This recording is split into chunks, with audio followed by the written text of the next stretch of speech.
sa Pilipinas. NBC Manila Broadcasting Company. DZRH, member, kapisanan ng mga broadcaster ng Pilipinas. Oktubre 6, 1953, unang sumahimpapawid dito sa DZRH. Naggamit na ng di mabilang na gawad karangalan. At ng Oktubre taong 2002, ipinagkaloob naman ng kapisanan ng mga broadcaster ng Pilipinas ang Lifetime Achievement Award kay Tia Deli. Ang kasaysayan sa mga liham kay Tia Deli.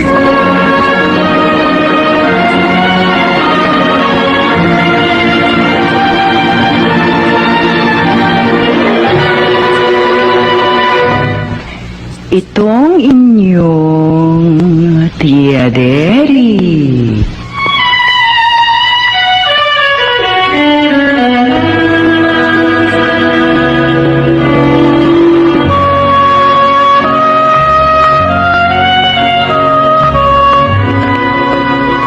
Kumusta, mga ginigiliw kong tagapakinig? Narito na naman po kami sa pagsasadula ng mga pangyayaring lumikha ng suliranin at bagabag na humitik at naging mahalagang bahagi ng buhay. Mataos naming layo ni magdulot na ikagagaan kung di man tuluyang ikapapawi ng hapdi at kirot ng pagdurusa o agam-agam.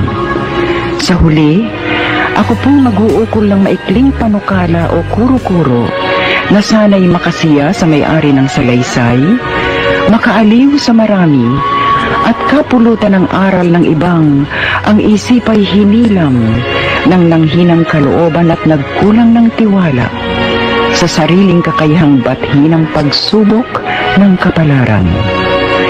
Ito po ang kasaysayan sa mga liham sa inyong Tia Deli.